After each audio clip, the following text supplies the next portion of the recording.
Octobre 2019, Santa Barbara, Californie. Dans une chambre réfrigérée plus froide que le vide entre les étoiles, une machine en forme de lustre exécute un calcul en 200 secondes. Le même calcul aurait demandé 10 000 ans à l'ordinateur le plus puissant de la planète. 10 000 ans. Plus que toute l'histoire écrite de l'humanité. Voilà pour le prodige. Mais ce n'est pas là que commence l'histoire. L'histoire commence à l'endroit d'où vient la réponse. Car les mathématiques qui gouvernent cette machine sont formelles sur un point. Le calcul n'avait pas la place de tenir dans notre univers. Pas assez de place. Et pourtant, la réponse est arrivée.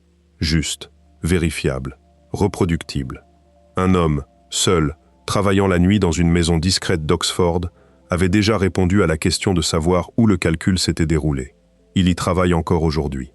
Et il croit, avec le plus grand sérieux, que les machines que nous construisons exigent des univers parallèles pour fonctionner. Pas comme une image, comme une contrainte d'ingénierie.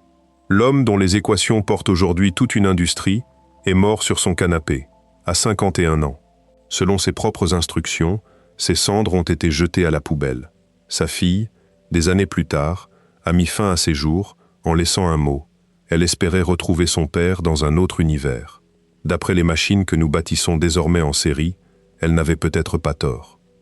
Ce soir, nous suivons un fil qui commence dans un seul laboratoire et se termine au bord de ce que signifie être une conscience à l'intérieur d'un monde peut-être démesurément plus vaste que tout ce que nous osons dire à voix haute. Si ces voyages nocturnes vous accompagnent, abonnez-vous à cette chaîne. Maintenant, commençons. Ce que nous allons trouver, c'est que les machines tournent, que la porte est ouverte, et que la question la plus importante, celle que personne ne veut trancher, c'est de savoir si la porte fonctionne dans les deux sens. Laissez-moi vous raconter une histoire qu'aucun physicien n'aime dire à voix haute. Une histoire de machine posée dans une chambre réfrigérée, en Californie. Une machine de la taille d'un lustre, refroidie à une température plus basse que les régions les plus profondes de l'espace.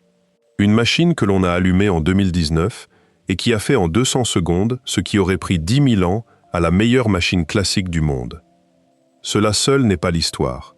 L'histoire, c'est d'où vient la réponse. Parce que les mathématiques disent que la réponse n'avait pas la place de tenir chez nous. Elle ne le pouvait pas. Il n'y a pas assez d'espace. Et pourtant elle est là. Juste, vérifiable, reproductible. Dans les prochaines heures, nous allons suivre ce seul fil. Nous allons entrer dans le laboratoire où l'humanité a ouvert une porte qu'elle n'a pas vraiment comprise. Nous allons rencontrer l'ermite d'Oxford, qui a dessiné le plan théorique et qui croit, de toutes ses fibres, que d'autres versions du réel sont réelles. Nous allons rencontrer l'homme tragique, dont la famille a été broyée par la physique qu'il avait fondée. Nous allons apprendre pourquoi votre tasse de café n'est jamais vraiment à un seul endroit. Nous allons découvrir que la machinerie du vivant elle-même, la photosynthèse dans une feuille, la boussole dans un rouge-gorge en migration, les microtubules dans votre propre cerveau, tournent peut-être déjà sur la même physique que ces machines impossibles. Nous allons regarder un futur où chaque secret jamais chiffré est sur le point de devenir transparent. Et nous allons finir sur une question si inconfortable que les meilleurs physiciens du monde refusent d'y répondre. Si la machine puise dans d'autres branches du réel pour calculer, ces branches peuvent-elles puiser en retour? Commençons par le commencement, par la machine qui n'aurait pas dû marcher. Santa Barbara, octobre 2019. À l'intérieur d'un bâtiment de recherche anonyme, sur une rue industrielle tranquille, une poignée d'ingénieurs en blouse blanche se rassemblent autour d'un écran. Dans la pièce d'à côté, leur créature, une structure cylindrique plaquée or qui ressemble moins à un ordinateur qu'à un lustre de steampunk. Des câbles de toutes les couleurs, des gaines coaxiales enroulées et repliées, des boucliers thermiques empilés en étages décroissants. Et tout en bas, suspendue au point le plus froid de tout l'appareil, une petite plaque carrée, à peu près de la taille d'un timbre-poste. Sur cette plaque, 53 minuscules boucles de fils supraconducteurs. Chaque boucle est un qubit. Chaque qubit est un petit morceau de matière capable d'exister dans un état que la physique classique disait impossible. Ni 0, ni 1, les deux à la fois. La machine a un nom, Sycamore. Elle est construite par Google. Et ce matin d'octobre, l'équipe s'apprête à lancer un unique calcul, conçu pour pousser leur nouveau processeur à sa limite absolue. Le problème est technique, quelque chose qu'on appelle l'échantillonnage de circuits aléatoires. En clair, on demande à la machine de simuler le comportement d'une chaîne d'opérations quantiques et de renvoyer la distribution statistique des sorties. La tâche est sans intérêt pratique. Elle ne produit aucun médicament, aucune clé de chiffrement, aucun modèle financier. Ce qu'elle mesure, c'est la vitesse à laquelle une machine quantique peut penser, comparée à une machine classique. Et ce matin-là, Sycamore va penser très vite. Les ingénieurs appuient sur « Démarrer ». La plaque, refroidie à 15 millikelvins, un centième de degré au-dessus du zéro absolu, se met au travail. 200 secondes plus tard, la réponse s'affiche à l'écran. Un peu plus de 3 minutes de traitement. L'équipe fixe le résultat, puis se regarde, puis fixe de nouveau l'écran. Ce qu'ils viennent de voir, c'est un calcul que la machine classique la plus puissante de la planète, un supercalculateur nommé Summit, au laboratoire national d'Oak Ridge, dans le Tennessee, aurait mis environ 10 000 ans à terminer. 10 000 ans, plus long que toute l'histoire consignée de la civilisation humaine. Plus long que chaque empire, chaque langue, chaque monument, chaque guerre. Sycamore l'a fait avant que l'équipe ait fini son café du matin. L'annonce, quand elle tombe, fait l'effet d'une onde de choc dans le monde scientifique. IBM conteste aussitôt le chiffre de 10 000 ans. Ces ingénieurs soutiennent qu'avec assez d'optimisation classique, un supercalculateur pourrait accomplir la même tâche en peut-être 2 jours et demi. Soit. Mais même si l'on accepte la contre-estimation d'IBM, Sycamore reste environ 1000 fois plus rapide que la meilleure machine classique du monde. Et c'est là que l'histoire bascule de l'impressionnant vers l'impossible, parce que l'écart entre le classique et le quantique n'allait pas rester à 1000 fois. Il allait croître de façon exponentielle, avec chaque qubit ajouté à la plaque. Pour comprendre pourquoi, il faut comprendre ce que fait vraiment un qubit. Un bit classique tient une seule valeur, 0 ou 1, rien entre les deux. 2 bits classiques tiennent 4 valeurs possibles, mais une seule à la fois. 3 bits classiques tiennent 8 valeurs possibles, toujours une seule à la fois. À chaque nouveau bit, vous doublez l'espace total, mais la machine ne peut visiter qu'une configuration de cet espace par calcul. Un qubit se comporte autrement. Un qubit en superposition tient 0 et 1 simultanément. 2 qubits en superposition tiennent les 4 configurations possibles d'un coup. 3 qubits tiennent les 8 d'un coup. La croissance est exponentielle. La puissance de traitement double avec chaque qubit. 53 qubits, le nombre sur la plaque de Sycamore, peuvent représenter simultanément environ 9 millions de milliards d'états. 9 suivi de 15 zéros. 100 qubits pourraient représenter plus d'états qu'il n'y a de grains de sable sur toutes les plages de la Terre. 200 qubits, plus d'états qu'il n'y a d'atomes dans tous les corps humains de la planète. Et à 300 qubits, une machine quantique pourrait représenter plus d'états simultanés qu'il n'y a d'atomes dans tout l'univers observable. Laissez ce calcul se poser. À 300 qubits, il n'y a pas assez de matière dans le cosmos que nous voyons pour contenir le calcul. Vous pourriez prendre chaque atome de chaque galaxie, chaque étoile, chaque trou noir, chaque grain de poussière cosmique, et vous n'auriez pas assez de mémoire. Le calcul ne rentre pas. Il ne peut pas rentrer. Il n'y a pas de place pour lui. Et pourtant la machine tourne, et elle renvoie des réponses justes, à chaque fois. Ce n'est pas une inquiétude théorique, c'est le mystère central de l'informatique quantique. Et c'est le mystère avec lequel les ingénieurs qui bâtissent ces machines ont appris à vivre, de la même façon que ceux qui bâtissent des ponts ont appris à vivre avec la gravité. Ils ne l'expliquent pas entièrement, ils travaillent avec, ils font revenir la réponse. Et le matériel ne s'arrête pas à 53. En décembre 2024, Google annonce une nouvelle plaque, baptisée Willow, 105 qubits. Elle réussit quelque chose que le domaine poursuivait depuis 30 ans, une correction d'erreur sous le seuil. En clair, à mesure que les chercheurs ajoutaient des qubits à la grille, le taux d'erreur du système entier descendait, au lieu de monter. Willow a aussi exécuté un calcul de référence en environ 5 minutes, un calcul qui aurait pris à la meilleure machine classique 10 quadrilliards d'années. Un chiffre suivi de 25 zéros. Un nombre incomparablement plus grand que l'âge de l'univers, porté à une puissance qui cesse d'avoir un sens. Puis d'autres sont venus. Microsoft a dévoilé un processeur d'un genre entièrement différent, fondé sur un état de la matière qui n'avait été que théorisé des décennies plus tôt, jamais confirmé dans un appareil réel. Amazon a suivi avec le sien. IBM a révélé un processeur de plus de 1000 qubits, puis une architecture nouvelle, assortie d'une feuille de route vers un système tolérant aux fautes. Et des entreprises encore ont annoncé avoir relié entre elles 2 machines quantiques indépendantes, en transmettant des particules de lumière intriquées d'une pièce à l'autre. Des analystes ont parlé du Graal de la mise à l'échelle. Cela voulait dire que les machines quantiques pouvaient désormais être assemblées comme on assemble des ordinateurs classiques dans un centre de données. L'ère de la plaque unique se terminait. L'ère distribuée commençait. Quelques années. De Sycamore au réseau interconnecté, de la démonstration à l'infrastructure, d'un prototype de laboratoire à des machines commerciales expédiées vers des hôpitaux, des sous-traitants de la défense et des spécialistes du chiffrement dans une dizaine de nations. Ce n'est pas de l'histoire ancienne. Cela se déroule en temps réel. La porte n'est pas en train de s'ouvrir. La porte est déjà ouverte. La question qui a hanté les physiciens pendant 7 décennies a été tranchée par l'ingénierie, pas par la philosophie. Alors, si le calcul ne rentre pas dans notre univers, où exactement se déroule-t-il? C'est la question que 200 secondes, à Santa Barbara, ont posée à l'espèce humaine. Et c'est la question qu'un homme, seul, la nuit, dans une maison modeste d'une rue tranquille d'Oxford, en Angleterre, avait déjà tranché dans un article publié en 1985 que presque personne n'a lu à l'époque. Sa réponse est la seule qui tienne encore debout. Et elle va faire voler en éclats tout ce que vous croyez comprendre du monde autour de vous. Oxford, Angleterre, tard dans la nuit, dans une maison modeste d'une rue tranquille, vit un homme qui ne sort presque jamais de chez lui. Il ne conduit pas. Il refuse de prendre l'avion.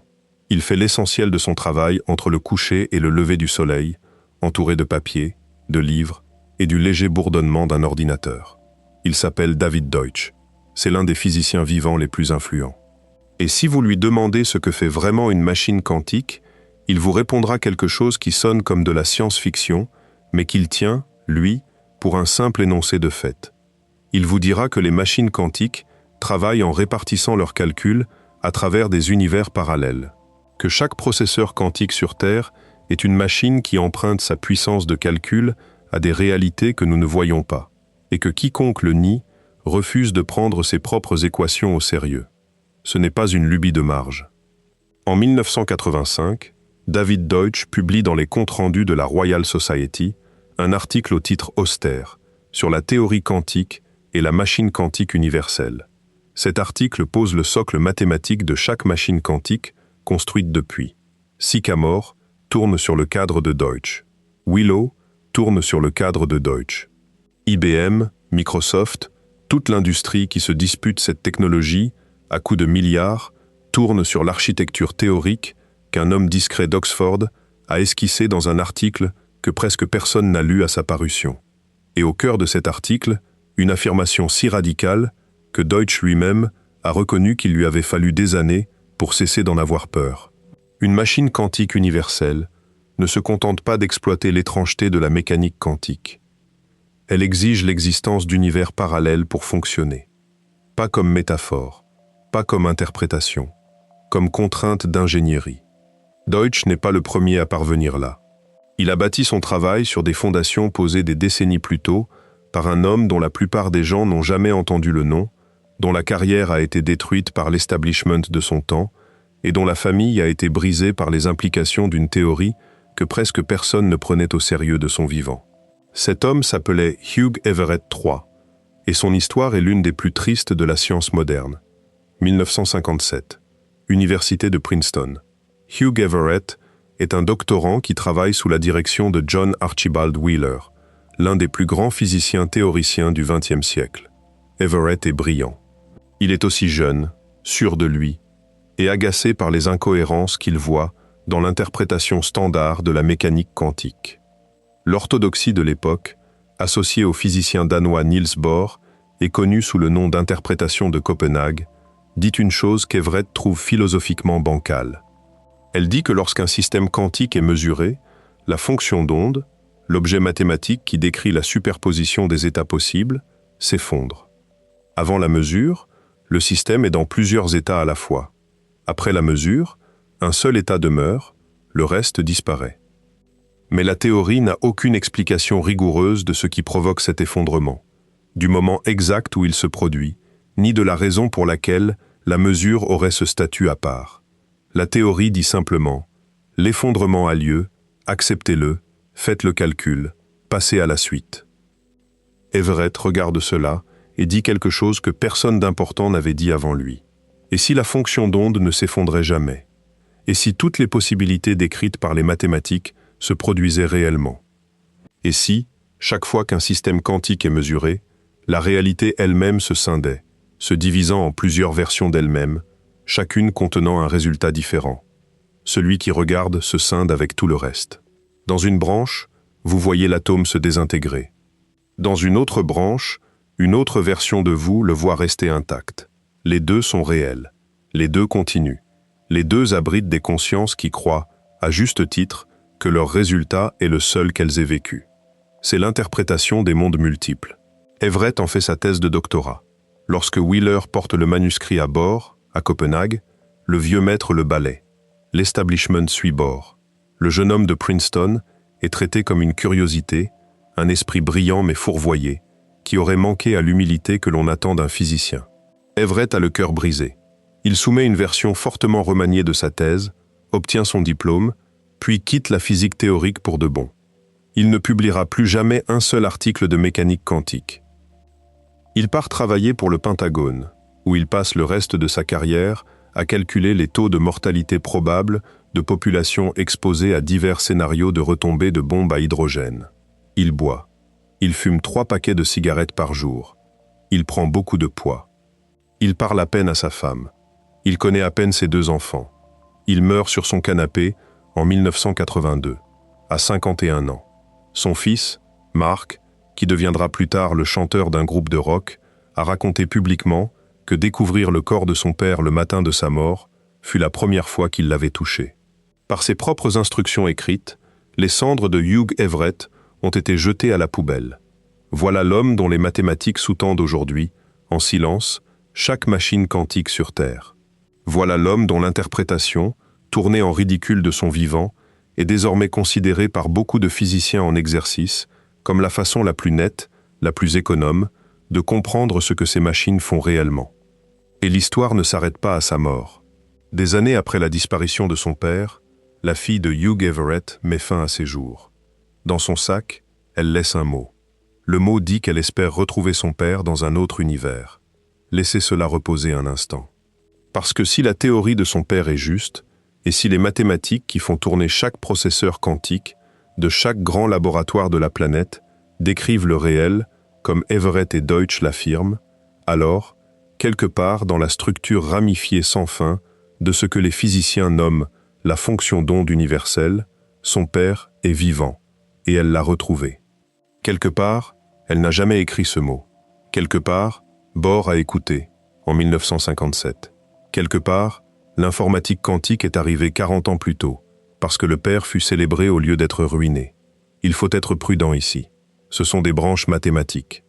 Les atteindre depuis la nôtre est, selon la physique elle-même, très probablement impossible. Personne ne prétend le contraire. Et rien de tout cela ne change ce que la perte a de définitif pour ceux qui restent. Je le dis clairement, parce que la théorie, aussi vertigineuse soit-elle, n'est pas une consolation que l'on peut aller vérifier. Mais dans le cadre des équations, ces branches ne sont pas des images. D'après la physique, qui porte l'industrie en train de courir vers la première machine quantique, pleinement tolérante aux fautes, ces branches sont réelles exactement de la même manière que la chaise sur laquelle vous êtes assis est réelle. Elles existent. Nous ne pouvons pas les atteindre. C'est une question séparée. Mais elles existent. David Deutsch, dans sa maison d'Oxford, prend cela avec le plus grand sérieux. Il ne nuance pas.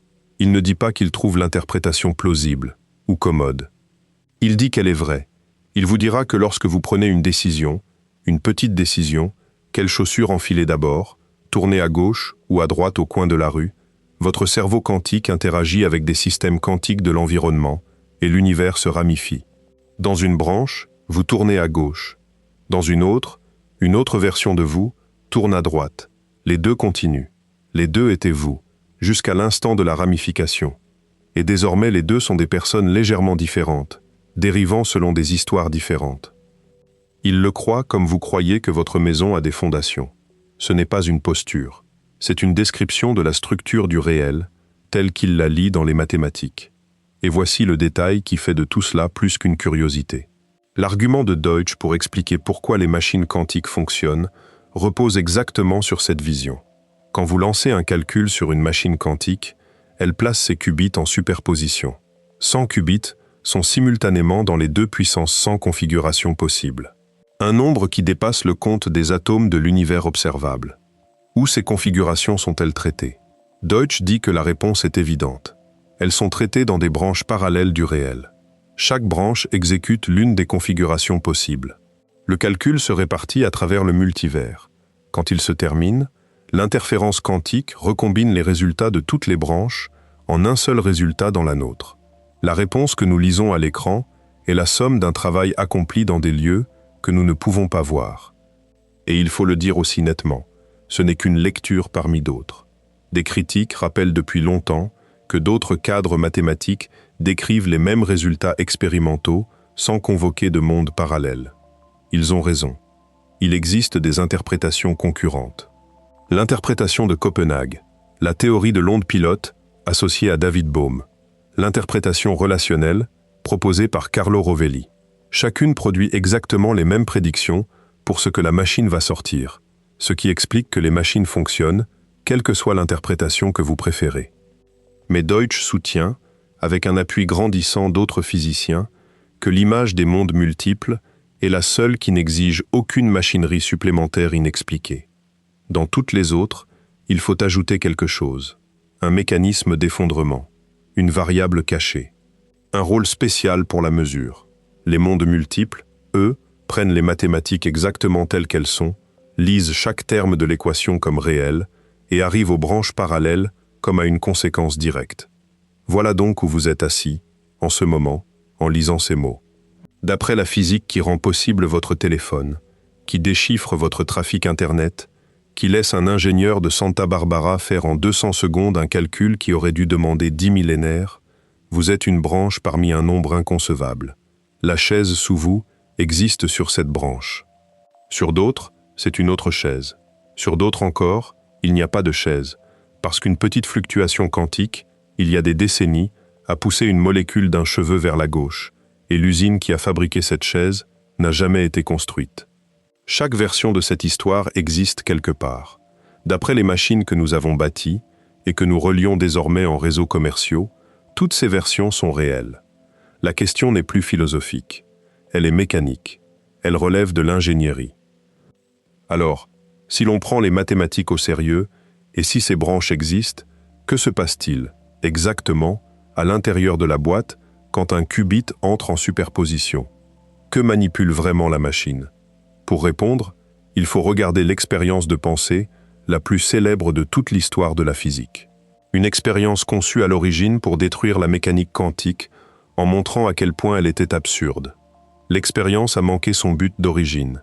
Elle est devenue, à la place, la description la plus claire de ce que nos machines font aujourd'hui. Et en son centre, il y a une boîte. Et dans la boîte, un animal. 1935. Erwin Schrödinger, le physicien autrichien qui avait dérivé l'équation fondamentale décrivant comment les systèmes quantiques évoluent dans le temps, s'assoit pour écrire un article. Il est agacé. Il a passé une bonne partie d'une décennie à voir des physiciens plus jeunes, en particulier le groupe rassemblé autour de Niels Bohr, à Copenhague, développer, à partir de sa propre équation, une interprétation qu'ils jugent absurde.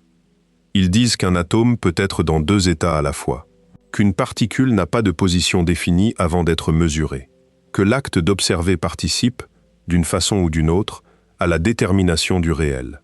Schrödinger trouve cela grotesque. Alors il décide d'écrire un texte qui, par une expérience de pensée soigneusement construite, montrera à quel point c'est grotesque. Il va prendre les principes que défendent ses collègues et les étendre à une échelle où n'importe qui verra que les conclusions sont impossibles. Il imagine une boîte scellée. Dans la boîte, un chat. Dans la boîte aussi, une petite fiole de poison, un marteau relié à un détecteur de radioactivité et un unique atome radioactif. L'atome a une chance sur 2 de se désintégrer dans l'heure qui vient. S'il se désintègre, le détecteur déclenche le marteau brise la fiole, le poison se libère, et le chat meurt. Si l'atome ne se désintègre pas, Rien de tout cela n'a lieu, et le chat reste vivant. La question que pose Schrödinger est la suivante. D'après l'interprétation de Copenhague, l'atome radioactif, avant d'être observé, existe dans une superposition, désintégré et non désintégré simultanément. Mais l'atome est relié, par une chaîne de mécanismes physiques ordinaires, à l'état du chat.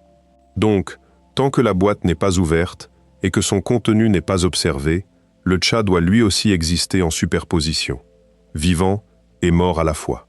Schrödinger s'attend à ce que ses collègues lisent cela, conviennent que la conclusion est absurde, et en déduisent que quelque chose cloche dans l'interprétation qu'il a produite. Ses collègues ne conviennent de rien, ils conservent l'interprétation.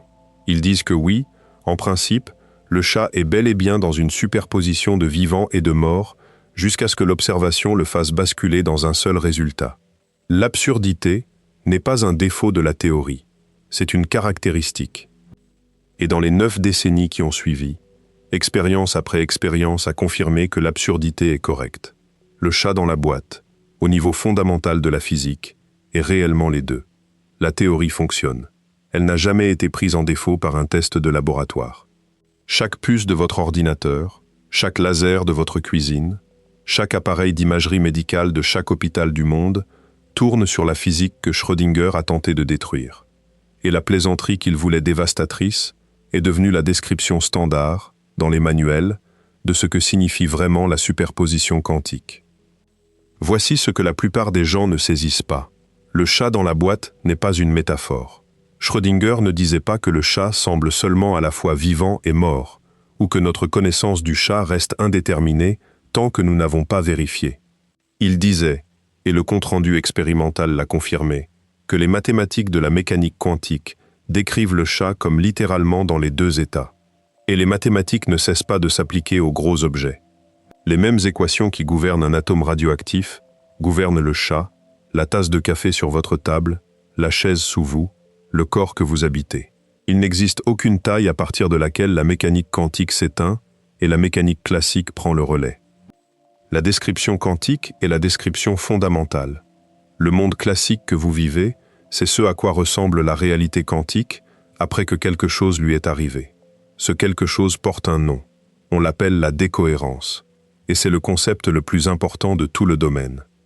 Quand un système quantique interagit avec son environnement, quand un photon rebondit dessus, quand une molécule d'air le percute, quand une secousse gravitationnelle le bouscule, de l'information sur le système fuit vers l'extérieur. La superposition n'est pas détruite. À strictement parler, elle devient corrélée avec l'environnement, de telle sorte que, du point de vue de quiconque regarde, le système paraît avoir un seul état bien défini. Les branches alternatives existent toujours mathématiquement. Elles ne sont simplement plus accessibles à celui qui s'est intriqué avec un résultat particulier. Pour un objet de la taille d'une tasse de café, ce processus est quasi instantané.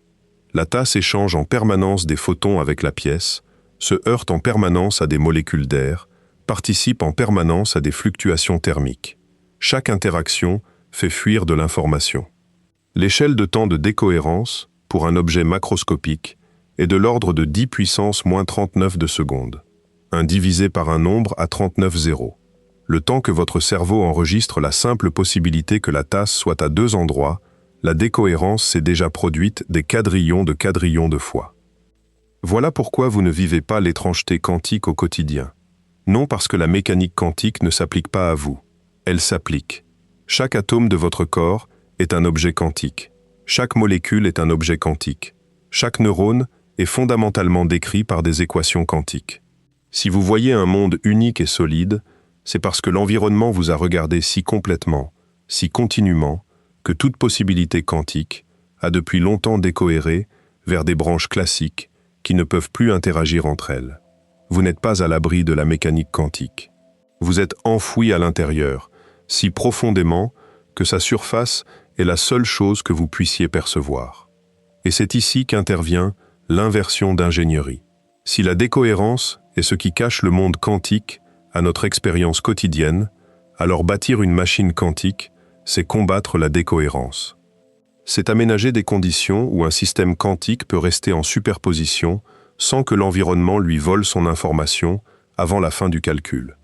Chaque machine quantique jamais construite est, en son cœur, un unique problème d'ingénierie. Garder les qubits cachés de l'univers assez longtemps pour calculer. Puis, avec soin, les laisser être lus, et pas une seconde avant. Les réfrigérateurs à dilution, qui refroidissent à 1/100e de degré du zéro absolu, ne sont pas un choix esthétique. Ce sont une exigence de survie. À température ambiante, les vibrations thermiques détruiraient la cohérence quantique en une fraction de microseconde. Les cages de Faraday, les chambres à vide, le blindage magnétique, les plateformes d'isolation contre les vibrations, le routage minutieux des câbles pour éviter la diaphonie électromagnétique. Tout cela existe pour dresser un mur entre le calcul quantique fragile et le monde classique, bruyant et chaotique, du dehors. Le mur est imparfait. Le calcul perd toujours un peu d'informations au profit de l'environnement. Mais l'astuce, c'est de préserver assez de cohérence, assez longtemps, pour extraire la réponse avant que l'état quantique ne se défasse. Songez à ce que cela veut dire. Chaque grande entreprise technologique de la planète, chaque grand programme de recherche gouvernementale, des milliards par an d'efforts humains coordonnés, dépensés pour cacher des calculs à l'univers dans lequel nous vivons. Ce n'est pas une image, c'est un objectif d'ingénierie, au sens propre. L'univers, c'est-à-dire le reste de la matière et de l'énergie autour de la plaque, est l'ennemi. L'environnement essaye sans relâche de mesurer le qubit, de voler l'information de l'état quantique, de forcer le chat dans la boîte à basculer, vivant ou mort, avant la fin du calcul. Les réfrigérateurs, les boucliers et les chambres à vide existent pour tenir l'univers dehors. Une fois le mur dressé, une fois les qubits en superposition, une fois la machine tenant des quadrillons d'états simultanés, il reste encore à extraire une réponse utile du bruit. Comment la machine trie-t-elle toutes ces possibilités pour vous donner la bonne? Elle ne les essaye pas toutes pour vérifier. Ce serait sans espoir. Non, la machine fait quelque chose de bien plus élégant, de bien plus beau, et à sa manière de bien plus troublant que n'importe quelle recherche par force brute. Elle utilise la physique de l'univers lui-même pour faire s'annuler entre elles les mauvaises réponses, ne laissant debout que la vérité. Et l'homme qui a le premier compris cela, un homme qui avait déjà reçu le prix Nobel de physique et qui aimait dessiner sur des serviettes de restaurant, l'a décrit dans une conférence donnée en 1982, une conférence qui a discrètement lancé une révolution. 1982, le campus de l'Institut de technologie du Massachusetts, le MIT. Dans un amphithéâtre bondé, un homme qui ressemble plus à un batteur de jazz qu'à un physicien. Cheveux sombres en bataille, sourire facile, un tableau noir couvert d'équations griffonnées derrière lui, et à la main un morceau de craie qu'il fait sauter d'une paume à l'autre en parlant. Richard Feynman a déjà reçu le prix Nobel de physique, en 1965, pour ses travaux sur l'électrodynamique quantique, la théorie qui décrit comment la lumière et la matière interagissent au niveau le plus fondamental. Il a aidé à concevoir la bombe atomique à Los Alamos. Il a résolu plus tard le mystère de la catastrophe de la navette Challenger, en direct à la télévision, avec un verre d'eau glacée et un joint torique en caoutchouc. C'est l'un des scientifiques les plus aimés du XXe siècle, célèbre pour sa manière presque espiègle d'éclairer les idées les plus difficiles. Et ce jour-là, au MIT, il s'apprête à introduire un auditoire de physiciens et d'informaticiens à une idée qui va, en silence, redessiner les 40 années de recherche à venir. Il faut le souligner tout de suite, car cela compte pour la suite de notre histoire. Le prix Nobel de Feynman ne récompensait pas cette idée-là. Son Nobel, c'était l'électrodynamique quantique. L'idée qu'il lance ce jour-là, la machine quantique, n'a jamais été primée. Elle était simplement en avance de plusieurs décennies. Feynman commence par une devinette. Supposez, dit-il, que vous vouliez simuler un système de mécanique quantique sur un ordinateur classique ordinaire. Supposez que vous vouliez savoir ce qui se passerait exactement si vous rassembliez, disons, 100 électrons, et que vous les laissiez interagir selon les lois de la physique quantique. Combien de puissance de calcul vous faudrait-il? La réponse, explique Feynman avec un plaisir visible, est absurde. Pour suivre 100 électrons, dont chacun peut exister dans une superposition d'états, et dont chacun peut s'intriquer avec les autres, il vous faudrait stocker et mettre à jour un objet mathématique comptant plus de composantes qu'il n'y a d'atomes dans l'univers observable. Aucun ordinateur classique, si grand ou si rapide soit-il, ne pourrait jamais faire cela. Le problème n'est pas d'ingénierie. Le problème est fondamental. Les systèmes quantiques génèrent plus d'informations que l'univers classique n'a de place pour la stocker. Feynman pivote alors vers sa solution. Si les ordinateurs classiques ne peuvent pas simuler la physique quantique, dit-il, alors cessons peut-être d'utiliser des ordinateurs classiques pour cela.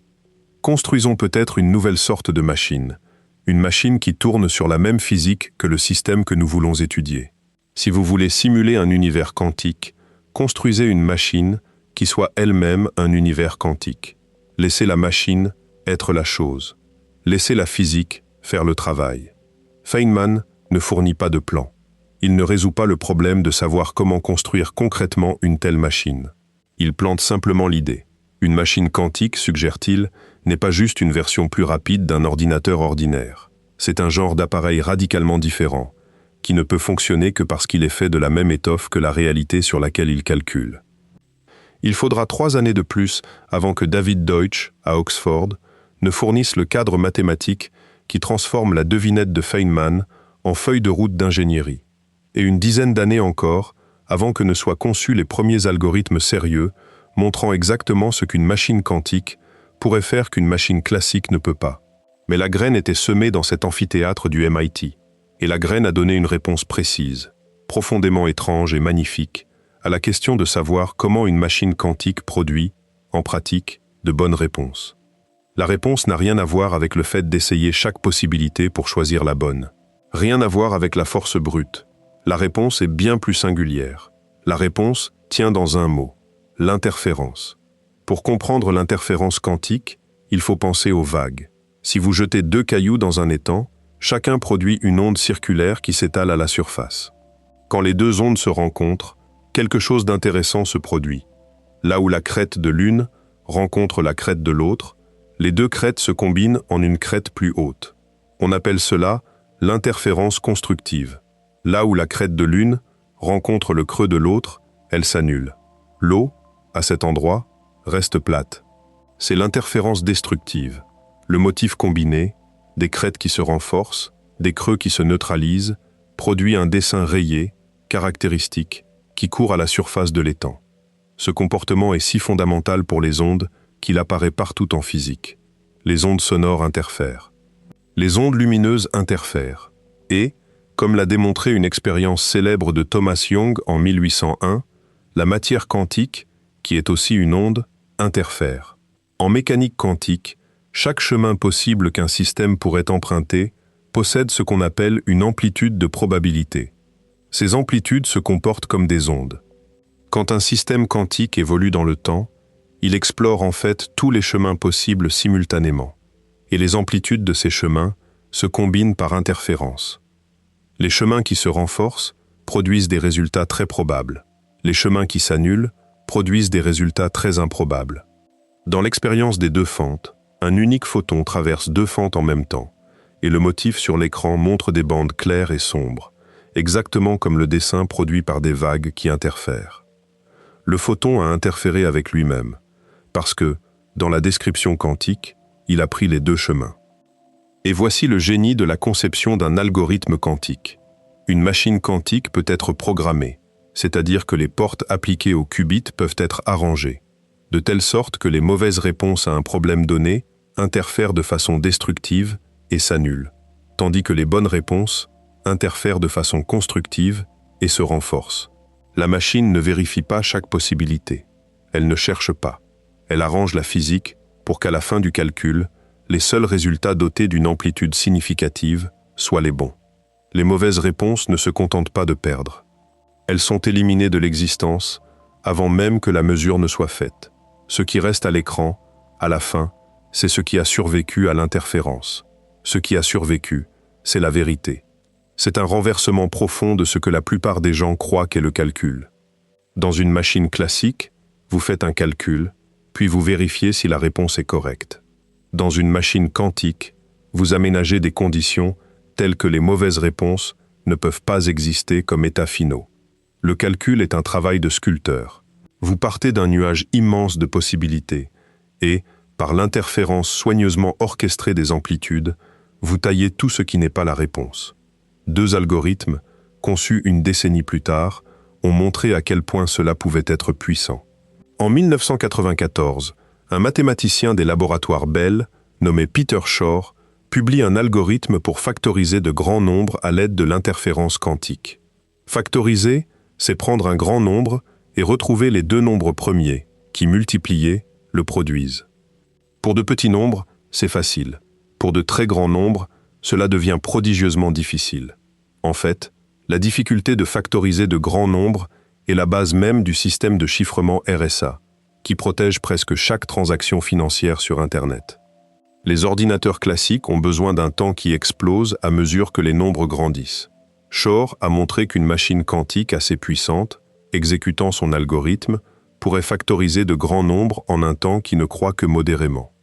La conséquence pratique, une machine quantique de la bonne taille pourrait, en principe, briser le chiffrement qui protège chaque compte bancaire, chaque dossier médical, chaque transmission gouvernementale classifiée de la planète. En 1996, Love Grover, lui aussi au laboratoire Bell, publie un autre algorithme. L'algorithme de Grover ne factorise pas les nombres. Il fait de la recherche non triée, trouver un élément précis dans une base désordonnée. Un ordinateur classique cherchant dans une liste d'1 million d'éléments a besoin, en moyenne, de 500 000 vérifications. L'algorithme de Grover, sur une machine quantique, n'en a besoin que de la racine carrée de ce nombre, environ 1000. L'accélération est moins spectaculaire que celle de Shor, mais elle s'applique à une classe de problèmes bien plus large. Presque chaque tâche qui consiste à fouiller parmi des possibilités, de l'apprentissage automatique aux requêtes de bases de données, en passant par l'optimisation, pourrait en principe être accélérée par une machine quantique exécutant un algorithme de type Grover. Les deux algorithmes fonctionnent par interférence destructive. Les deux ont été publiés avant que le matériel n'existe pour les exécuter sur autre chose qu'une poignée de qubits. Les plans dorment sur une étagère depuis 30 ans, en attendant que les machines les rattrapent. Et les machines rattrapent, très vite. L'algorithme de Shor a un seuil précis. Il exige un certain nombre de qubits logiques de haute qualité pour briser le chiffrement qui protège aujourd'hui le monde. Pendant des décennies, on a cru ce seuil hors d'atteinte, des dizaines de millions de qubits physiques, à des décennies de distance. Puis, en 2025, un travail publié par le chercheur Craig Gidney, chez Google, a fait fondre l'estimation d'un ordre de grandeur. Ce qui exigeait 20 millions de qubits physiques paraissait soudain possible avec moins d'1 million. Le calendrier ne s'est pas décalé lentement. Il s'est effondré. Ce qui veut dire que la course n'est plus théorique.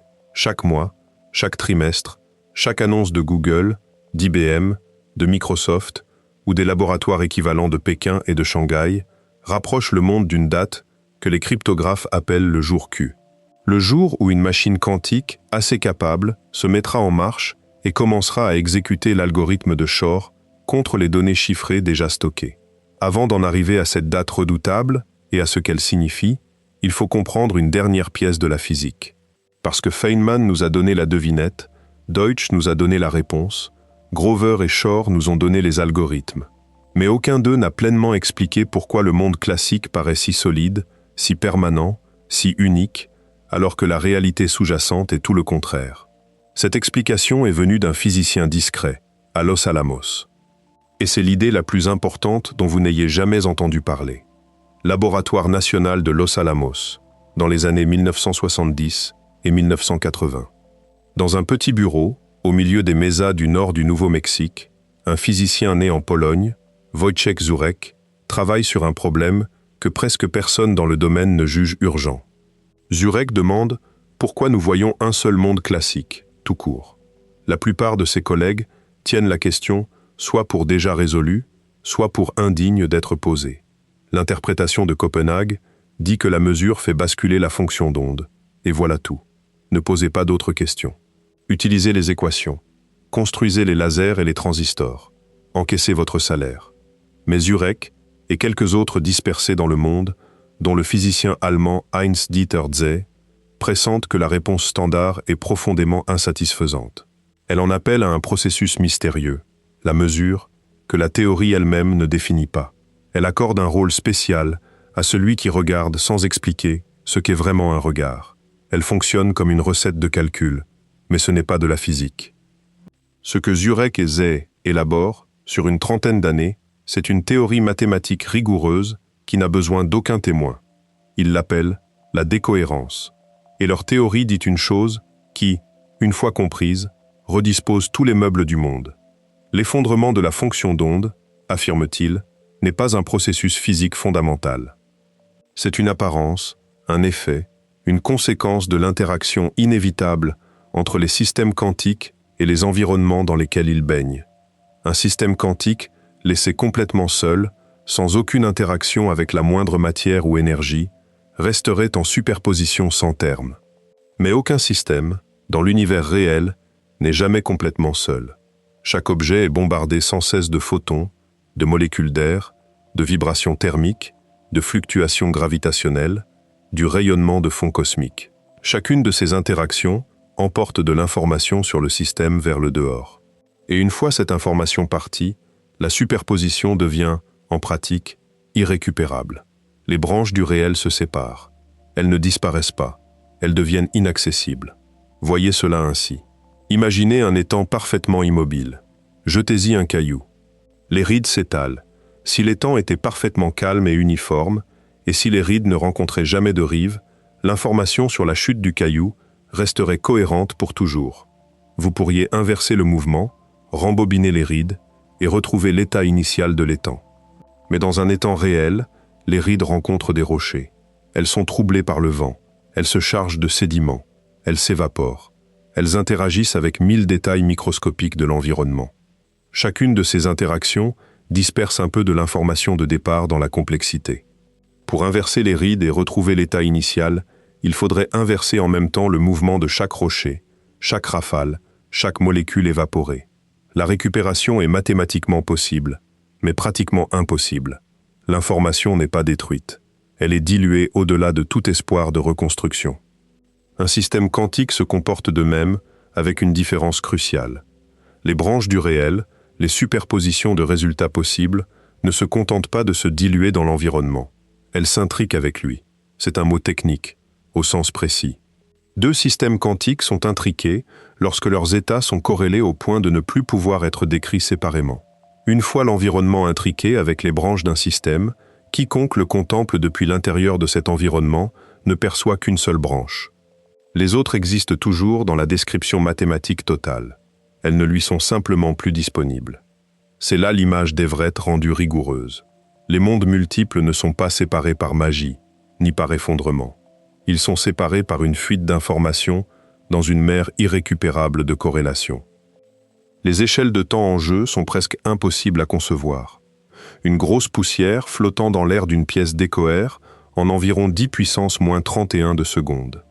La superposition de la poussière, ici plutôt que là, se perd en moins de temps qu'il n'en faut à la lumière pour traverser le diamètre d'un atome.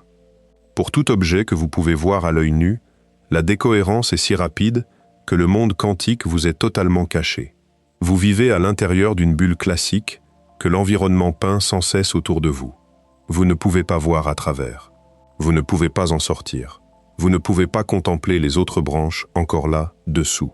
Non parce qu'elles sont imaginaires, mais parce que l'information qu'il faudrait pour les voir a été dispersée sur trop de particules pour jamais être rassemblée. Voilà pourquoi, dans le monde réel, le chat de Schrödinger n'est jamais vraiment en superposition plus qu'un instant fugace. Un chat est un système quantique immense. Des milliers de milliards d'atomes en interaction constante avec l'air, la lumière, la chaleur, son propre métabolisme. À l'instant où l'atome, dans la boîte imaginée, se désintègre ou non, la superposition du chat vivant et du chat mort décohère en moins de temps qu'aucun instrument ne pourrait mesurer. Vous ne trouveriez jamais, en pratique, un vrai chat dans un tel état. L'expérience de pensée ne fonctionne que comme expérience de pensée. Mais à l'échelle des atomes isolés, des photons isolés, des qubits isolés, l'échelle de temps de décohérence redevient gérable. Microsecondes, millisecondes, assez longtemps pour effectuer des calculs, assez longtemps pour construire des machines, ce qui nous ramène à l'ingénierie. Et à 3 paris radicalement différents sur la manière de tenir l'univers à distance. Le premier pari, c'est le supraconducteur. Les plaques de Sycamore et de Willow refroidissent leur puce à 1/100 de degré au-dessus du zéro absolu, plus froid que n'importe quel point de l'espace interstellaire profond. À cette température, le mouvement thermique des atomes est étouffé, au point que les circuits métalliques deviennent supraconducteurs. L'électricité les traverse sans la moindre résistance. Les qubits, faits de minuscules boucles de matériaux supraconducteurs, peuvent tenir leur état quantique pendant des dizaines ou des centaines de microsecondes. Assez pour calculer. Le réfrigérateur tout entier est enveloppé de blindage électromagnétique, suspendu sur des plateformes anti-vibration, reliés au dehors seulement par des câbles conçus pour filtrer le bruit à chaque fréquence susceptible de troubler les qubits. C'est, en somme, une forteresse bâtie autour d'un calcul. Le deuxième pari, ce sont les ions piégés. Au lieu de boucles supraconductrices, on utilise des atomes individuels, souvent de l'ytterbium ou du barium, maintenus en lévitation par des champs électromagnétiques dans des chambres à vide ultra poussées. Le vide est nécessaire, car la moindre molécule de gaz venant heurter l'ion introduirait du bruit. Des lasers manipulent l'état interne de chaque atome. Ces systèmes ont des temps de cohérence plus longs que les supraconducteurs, parfois des minutes, au prix d'une lenteur d'opération plus grande. Un autre compromis, pour le même problème sous-jacent. Tenir l'environnement dehors, préserver la superposition, finir le calcul avant que la décohérence ne l'emporte. Le troisième pari est le plus audacieux. Microsoft poursuit depuis près de 20 ans la création de qubits dits topologiques. Ces qubits encodent l'information, non pas dans l'état d'une particule unique, mais dans les relations entre des paires de quasi-particules exotiques, séparées physiquement les unes des autres. L'information vit dans la géométrie, dans la façon dont les particules sont reliées, et non dans un seul endroit. Pour la détruire, l'environnement devrait corrompre le système en plusieurs points à la fois, un événement démesurément moins probable qu'une seule perturbation locale. Le qubit devient stable parce qu'il n'est nulle part en particulier. C'est un objet non local.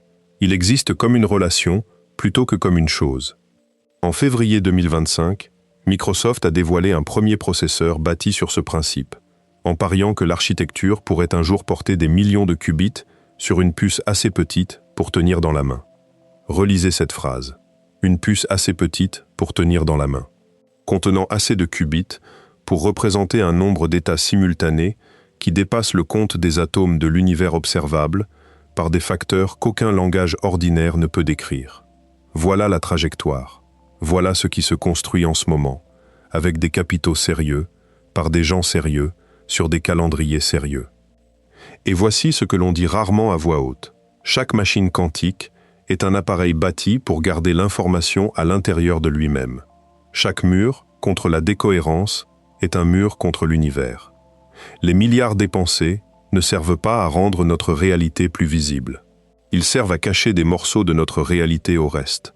Nous fabriquons des poches de cohérence dans un monde incohérent, des bulles de possibilités quantiques dans une mer classique, et nous le faisons avec une confiance grandissante dans notre capacité à les rendre plus grandes, plus stables, avec le temps. Ce qui soulève une question que Zurek lui-même a posée en entretien. Si le monde classique n'est qu'une apparence engendrée par une fuite d'informations, et si nous pouvons inverser cette fuite dans des cadres contrôlés, alors qu'est-ce que cela veut encore dire, de prétendre que le monde classique est le vrai? Peut-être le monde réel est-il le monde quantique, dessous, et le monde classique, le vernis peint par-dessus par notre intrication collective avec nos environnements.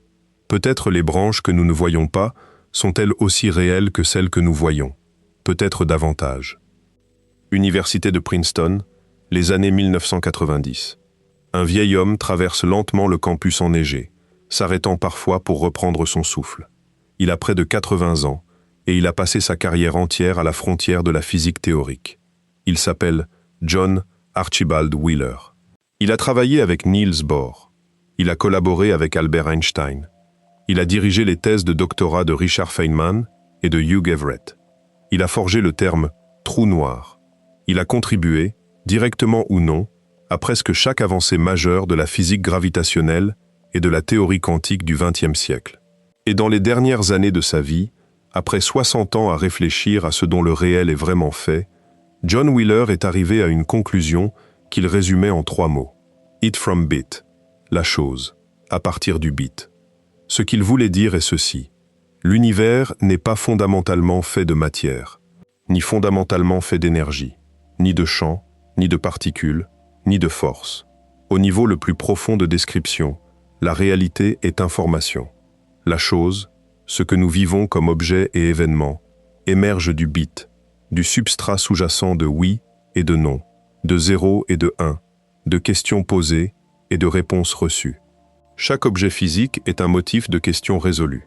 Chaque interaction est un échange de réponses. Les particules n'existent pas tant qu'elles ne sont pas mesurées, parce que tant qu'elles ne le sont pas, il n'y a pas de réponse. Et sans réponse, il n'y a pas de chose. Ce n'est pas du mysticisme, ce n'est pas une image. Wheeler l'entendait littéralement, comme la conclusion du travail d'une vie, et il soutenait que les mathématiques de la mécanique quantique la portaient. Pendant des décennies, on a traité cela comme une envolée poétique de génie vieillissant. Une belle idée, vraie peut-être, mais rien que l'on put mesurer. Puis, en 2012, dans un laboratoire de l'université de Kaiserslautern, en Allemagne, une équipe de physiciens a réussi une mesure que personne n'avait jamais faite. Ils ont mesuré la chaleur libérée par l'effacement d'un seul bit d'information. Pour comprendre pourquoi c'était extraordinaire, il faut remonter à 1961. Un physicien nommé Rolf Landauer, chez IBM, avait avancé une idée contre-intuitive. L'information, avait-il soutenu, bien qu'abstraite, doit avoir des conséquences physiques. Précisément, il affirmait qu'effacer un bit, ramener une variable de 0 ou de 1 à un état par défaut, à rien, doit libérer une quantité de chaleur infime mais inévitable dans l'environnement. La quantité précise, connue sous le nom de limite de Landauer, est si petite qu'aucune expérience, pendant un demi-siècle, n'a pu la mesurer. Mais Landauer insistait, elle doit être réelle. L'information n'était pas qu'une abstraction mathématique. L'information était physique. Elle avait un poids. Elle avait une température. Elle occupait de la place dans l'univers, et l'on ne pouvait pas prétendre le contraire. Pendant 51 ans, le principe de Landauer est resté théorique. Puis, à Kaiserslautern, l'équipe a bâti un système assez précis pour détecter la chaleur libérée quand un seul bit est effacé. Ils ont utilisé une microbille de silice suspendue dans un piège laser, configurée de sorte que la bille puisse occuper deux positions correspondant à 0 et 1. Ils ont procédé à l'effacement. Ils ont mesuré la chaleur. Le nombre correspondait à la prédiction de Landauer, presque exactement. L'information, on le découvrait, porte réellement un poids thermodynamique. Supprimer un fait du monde libère de l'énergie dans le monde. Ce n'est pas de la philosophie, c'est de la thermodynamique confirmée en laboratoire. Songez à ce que cela implique. Chaque fois qu'un fait est retiré de l'univers se réchauffe un peu. Chaque ordinateur que vous avez utilisé, chaque fois que vous avez vidé une corbeille, chaque fois qu'un neurone de votre cerveau a réécrit un souvenir par-dessus un autre, un petit paquet de chaleur a été libéré dans l'environnement. Le substrat informationnel du réel n'est pas abstrait. Il est physiquement réel, au même titre que les rochers, les étoiles et les battements de cœur. Le bit n'est pas un modèle. Le bit est une chose. Et l'idée va plus loin encore. Dans les années 1990, deux physiciens théoriciens, Gerhard Hooft, à l'université d'Utrecht, et Leonard Susskind, à Stanford, ont développé une idée qui allait devenir le principe holographique. Elle a émergé d'une réflexion attentive sur les trous noirs, et précisément sur une énigme.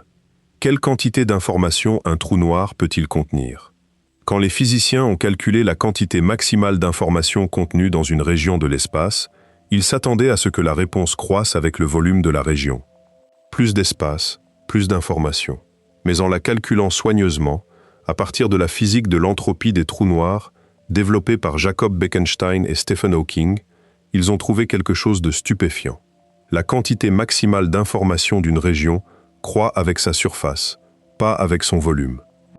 Une région tridimensionnelle de l'espace se comporte, du point de vue de l'information, comme si tout son contenu était encodé sur une surface bidimensionnelle qui l'aborde. C'est contre-intuitif, car cela inverse notre sens ordinaire de ce qu'est l'espace. Dans l'expérience de tous les jours, une pièce contient plus d'informations que les murs qui l'enferment. Le principe holographique dit l'inverse. Les murs contiennent tout. L'intérieur tridimensionnel est, en un sens profond, une sorte de projection. Le mot holographique renvoie à la ressemblance avec les hologrammes, où une image tridimensionnelle est encodée sur une plaque photographique plate. Susskind et d'autres ont passé les 3 décennies suivantes à en dégager les conséquences dans certains cadres théoriques, notamment en théorie des cordes, et dans une correspondance mathématique développée par Juan Maldacena. Dans des univers joués plus simples que le nôtre, la physique tridimensionnelle de l'intérieur est exactement équivalente à une physique bidimensionnelle sur le bord. L'intérieur n'est pas une illusion, mais il n'est pas fondamental non plus. Le fondamental, c'est l'information sur la surface. Tout le reste en émerge. Si cette image est correcte, et un faisceau de résultats grandissants suggère que quelque chose de ce genre l'est, alors le monde tridimensionnel que vous vivez n'est pas la couche la plus profonde du réel. L'espace lui-même, la distance entre votre main et l'objet qu'elle saisit, n'est pas fondamentale. Il émerge de quelque chose de plus élémentaire. La distance, le lieu, la direction, toutes les propriétés spatiales que nous tenons pour acquises, pourraient n'être que des approximations de haut niveau d'une structure sous-jacente où ces propriétés n'existent pas de la même manière. Le substrat informationnel est plus proche de la chose réelle. Le monde tridimensionnel que nous vivons est l'ombre. Ramenez cela aux machines quantiques. Un processeur quantique est un appareil qui manipule l'information au niveau fondamental. Il opère sur le substrat d'où l'espace et le temps émergent. Quand Sycamore ou Willow ou n'importe laquelle de ces machines effectue un calcul, elle travaille avec les mêmes briques informationnelles que l'univers utilise pour bâtir tout le reste. Et cela soulève une question dont les ingénieurs qui conçoivent ces machines ne parlent pas souvent en public. Si le monde classique émerge d'un substrat informationnel, et si les machines quantiques opèrent directement sur ce substrat, alors elles font peut-être quelque chose de plus profond que calculer plus vite. Elles travaillent peut-être à un niveau situé sous celui où l'espace lui-même est défini.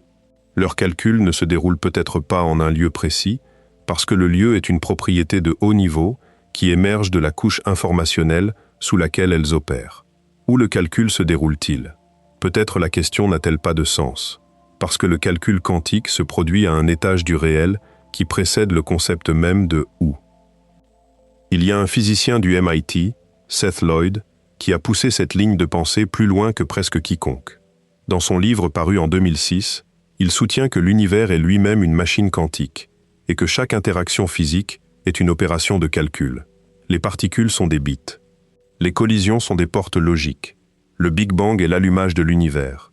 Chaque événement qui suit est un pas de plus dans un calcul immense qui s'exécute de lui-même. Chaque atome de votre corps, chaque neurone de votre cerveau, chaque photon en route depuis une étoile lointaine est un sous-programme du programme cosmique. L'univers n'est pas fait de matière se déplaçant dans l'espace. L'univers est un calcul quantique démesuré, et ce que nous appelons matière et espace, ce sont des motifs dans le flux de ce calcul. Si Lloyd a raison, si Wheeler a raison, si T. Hooft et Susskind ont raison, alors il s'ensuit une chose remarquable. Chaque machine quantique que nous construisons est un sous-programme qui appelle la maison. C'est une poche du propre substrat informationnel de l'univers, configurée délibérément pour effectuer un calcul précis. Et cela veut dire que tout ce qui traite de l'information, au niveau quantique, participe au calcul que l'univers fait sans cesse sur lui-même. Y compris, il se trouve, des objets que la plupart des gens n'auraient jamais pensé à inscrire sur la liste, y compris la photosynthèse dans une feuille, y compris la boussole d'un oiseau en migration, y compris, et c'est la partie qui vous troublera le plus, l'organe qui pense à l'intérieur de votre propre crâne. En 1996, une collaboration étrange est annoncée dans un article qui sera tourné en dérision pendant un quart de siècle avant de devenir l'une des idées les plus importantes et les plus disputées de l'étude moderne de la conscience. D'un côté, Sir Roger Penrose, physicien mathématicien britannique, qui recevra le prix Nobel de physique en 2020 pour ses travaux sur la structure mathématique des trous noirs, notons-le bien, et non pour ce dont nous allons parler. De l'autre, Stuart Hameroff, un anesthésiste de l'Université de l'Arizona, qui avait passé des décennies à voir la conscience s'éteindre et se rallumer chez des milliers de patients. Penrose et Hameroff avaient élaboré une théorie qu'ils appelaient la réduction objective orchestrée. Elle proposait quelque chose d'extraordinaire. La conscience, soutenait-il, n'est pas une propriété émergente du calcul neuronal au sens ordinaire. La conscience est un processus quantique. Précisément, elle se produirait à l'intérieur de minuscules structures protéiques cylindriques, les microtubules, présentes en très grand nombre dans chaque neurone. Chaque instant d'expérience subjective correspondrait, dans leur vision, à l'effondrement d'une superposition quantique à l'intérieur de ces microtubules, environ 40 fois par seconde. Vous, votre conscience, la chose qui lit ces mots en ce moment, seriez la sortie continue d'une machine quantique biologique tournant dans votre crâne. À sa parution, la réaction des neurosciences dominantes fut rapide et cinglante. L'objection la plus immédiate vint d'un physicien, Max Tegmark, qui publia en 2000 des calculs censés montrer que toute superposition quantique, dans l'environnement chaud, humide et bruyant du cerveau, décohérerait en environ 10 puissance moins 13 de seconde, bien trop vite pour contribuer à l'échelle du 40e de seconde de l'expérience consciente. L'argument de Tegmark fut largement accepté. Penrose et Hameroff furent poussés vers la marge. La conscience, conclut la majorité des chercheurs, était classique. Le cerveau n'était qu'une machine de viande très compliquée, circulée. Puis, à partir de 2020 environ, quelque chose d'inattendu commença. De nouveaux résultats expérimentaux, publiés dans des revues à comité de lecture, par des chercheurs sans intérêt dans le vieux débat, révélèrent que les effets quantiques dans les systèmes biologiques chauds étaient non seulement possibles, mais fréquents. En 2024, une équipe montra que des réseaux de molécules de tryptophane, densément empaquetés dans les microtubules, présentent un phénomène quantique collectif appelé superradiance, une émission coordonnée de lumière par un groupe de molécules agissant de concert, marque d'une véritable cohérence quantique. Les réseaux de tryptophane, à l'intérieur des microtubules, n'étaient pas classiques. Ils affichaient exactement le genre de coopération quantique que Penrose et Hameroff avaient prédit. Peu après, une revue rassembla les preuves expérimentales accumulées. Cohérence quantique à température ambiante, observée dans des structures apparentées aux microtubules, sur des échelles de temps bien plus longues que les critiques ne l'avaient admis. Les anesthésiques, les molécules qui éteignent la conscience au bloc opératoire, perturbaient le comportement quantique des microtubules exactement aux doses où ils produisent l'inconscience. Des anesthésiques de structures chimiques très différentes convergeaient sur le même effet quantique à l'intérieur des protéines. Il faut être honnête sur le statut de tout ceci. La théorie qui avait été moquée pendant 25 ans a cessé d'être ridicule. Personne ne prétend qu'elle a été prouvée. Elle reste vivement contestée, et beaucoup de neuroscientifiques la jugent encore improbable. Mais un nombre grandissant d'entre eux admettent, souvent à contre-cœur, que la possibilité ne peut plus être écartée d'un revers de main. La conscience pourrait être quantique. On ne le sait pas. On ne peut pas encore le trancher. Mais la question, longtemps close, s'est rouverte. Et si elle l'était, les conséquences seraient troublantes au-delà de tout ce que nous avons dit. Songez à ce que cela voudrait dire. Chaque fois que vous prenez une décision, chaque fois qu'une pensée se forme, chaque fois que vous devenez conscient de quelque chose, une superposition quantique dans votre cerveau basculerait vers un résultat défini. Si l'interprétation des mondes multiples est correcte, chacun de ces basculements correspondrait à une ramification du réel. Dans une branche, la pensée s'est formée d'une façon, dans une autre, autrement. Vous ne seriez pas un flux de conscience unique et continu se déplaçant dans le temps. Vous seriez un faisceau de flux presque identiques, chacun décohérent légèrement différemment des autres, chacun convaincu d'être le seul. 40 fois par seconde, selon cette théorie, vous vous scinderiez. 40 fois par seconde, une autre version de vous se détacherait vers une autre branche, emportant une pensée légèrement différente, une intention légèrement différente. Le vous qui lit ceci serait l'un parmi un nombre immense, tous ramifiés depuis un passé commun, tous divergeant vers des futurs subtilement différents. Aucun des autres ne sait pour vous. Vous ne savez pour aucun d'eux. Et pourtant, selon la physique qui porte chaque machine quantique sur Terre, chacune de ces autres versions serait réelle. Ce n'est pas une pensée réconfortante. Elle n'est pas censée l'être, mais elle n'est pas non plus une invitation au vertige. C'est une conséquence, encore hypothétique, de la prise au sérieux d'un ensemble de preuves partielles. Votre identité, dans cette image, ne serait pas un fil. Ce serait un arbre. La plupart des branches de cet arbre ne communiqueraient jamais entre elles. Elles divergeraient, et les divergences s'accumuleraient, jusqu'à ce que, Après des minutes, des heures, des années, les différentes versions de vous vivent des vies subtilement différentes, chacune ignorant tout des autres. Stuart Hameroff, quand on l'interroge là-dessus, se montre remarquablement serein. Pour lui, la ramification de la conscience n'est pas une horreur, mais une sorte de générosité du réel. Chaque version possible de vous a le droit d'exister. Chaque vie possible a le droit d'être vécue. La question de savoir laquelle est vraiment vous n'aurait pas de sens, parce que toutes seraient vous, chacune également en droit de porter ce nom. Penrose, plus prudent, insiste que la théorie est encore en cours de test et que ses pleines implications n'ont pas été dégagées. Mais les deux hommes s'accordent. Si les mathématiques de la mécanique quantique s'appliquent dans le cerveau, comme elles s'appliquent dans une machine de laboratoire, alors la vision standard de la conscience, comme un moi unique et continu, est presque certainement fausse. Il y a une dernière couche à cela, qui mérite qu'on s'y arrête. Si votre cerveau est une machine quantique, alors chaque fois que vous pensez, vous effectuez des opérations sur un substrat informationnel qui, selon le principe holographique, précède la définition même du « ou ». Vos pensées, au sens littéral, ne seraient pas situées dans votre tête.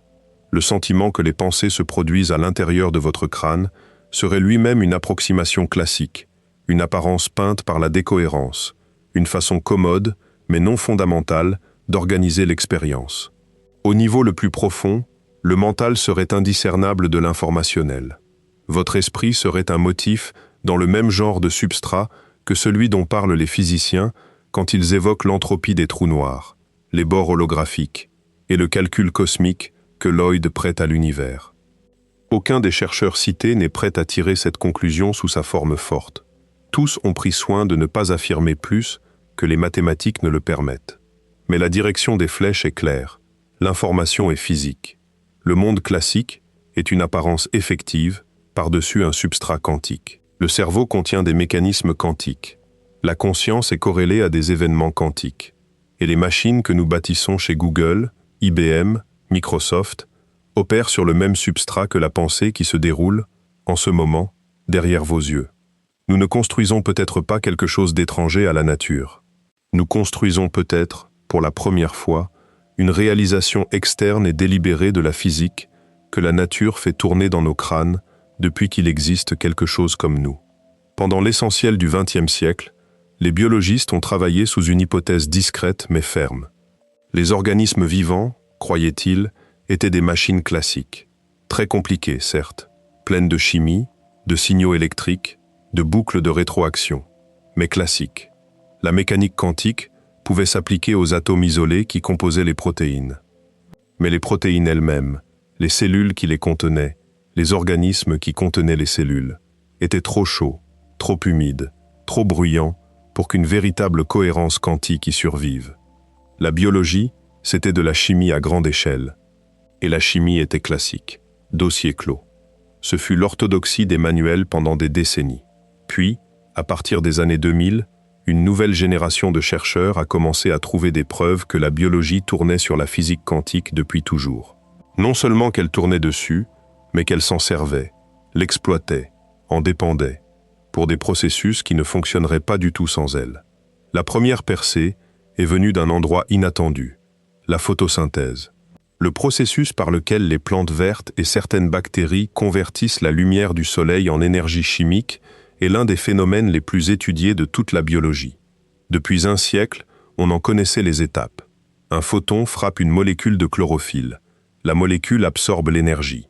Cette énergie est ensuite transférée le long d'une chaîne de pigments jusqu'à un centre réactionnel, où elle actionne la machinerie chimique qui produit du sucre. La question jamais vraiment résolue était celle-ci. Comment l'énergie voyage-t-elle le long de la chaîne avec une efficacité aussi extrême? La physique classique prédisait des pertes importantes à chaque étape. Les mesures, dans les organismes réels, ne montraient presque aucune perte. Près de 100% des photons absorbés arrivaient au centre réactionnel avec leur énergie intacte. C'était impossible sous tout modèle classique. Autre chose se passait. En 2007, une équipe de l'Université de Californie à Berkeley, autour du chimiste Graham Fleming, a publié dans une grande revue la réponse. À l'aide d'une spectroscopie laser ultra rapide, l'équipe a observé que l'énergie des photons absorbés ne voyageait pas le long de la chaîne de pigments en sautant d'une molécule à la suivante, à la manière classique. L'énergie se propageait comme une superposition quantique. Elle explorait tous les chemins possibles simultanément. Et le chemin qui la livrait le plus efficacement au centre réactionnel était celui qui émergeait de l'interférence quantique de toutes les alternatives.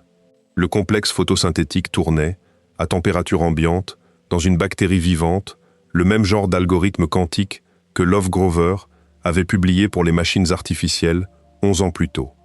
Les plantes y étaient arrivées les premières, de plusieurs milliards d'années.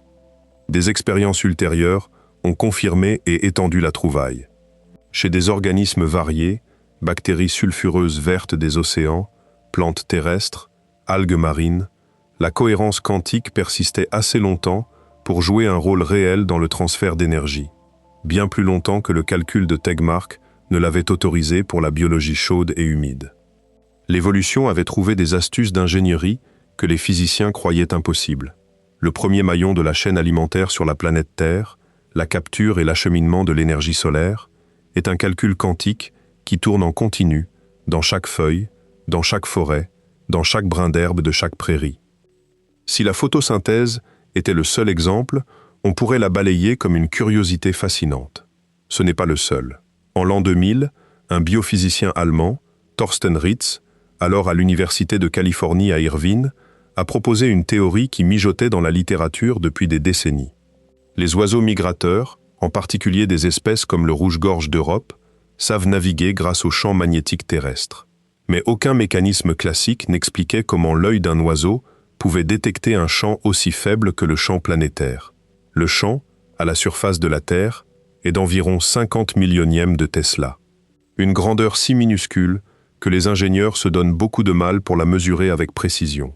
Et pourtant, des rouges-gorges, avec leur petit cerveau et leur matériel biologique ordinaire, effectuaient une navigation magnétique d'une précision impressionnante. Comment ? Ritz a proposé que le mécanisme soit l'intrication quantique. Précisément, il a suggéré qu'une protéine, la cryptochrome, présente dans la rétine des oiseaux migrateurs, absorbe la lumière bleue et entre dans un état excité qui produit ce qu'on appelle une paire de radicaux. Une paire de radicaux, ce sont deux électrons sur deux molécules différentes dont les spins sont intriqués. Le champ magnétique terrestre, agissant sur ces spins intriqués, fait évoluer la paire à travers ces états à un rythme qui dépend de l'orientation du champ. La chimie de la molécule dépend, à son tour, de l'état de la paire au moment où elle décohère. L'oiseau, en percevant la différence de chimie selon la position de l'œil, perçoit le champ magnétique. Ce n'est pas une image. Le rouge-gorge voit le champ magnétique avec de l'intrication quantique. La même physique employée dans les réfrigérateurs à dilution de Google et d'IBM est employée, en continu et de façon robuste, dans l'œil d'un oiseau chanteur survolant une prairie européenne. La proposition de Ritz fut d'abord accueillie avec scepticisme. Puis, sur les 2 décennies suivantes, expérience après expérience l'a soutenue.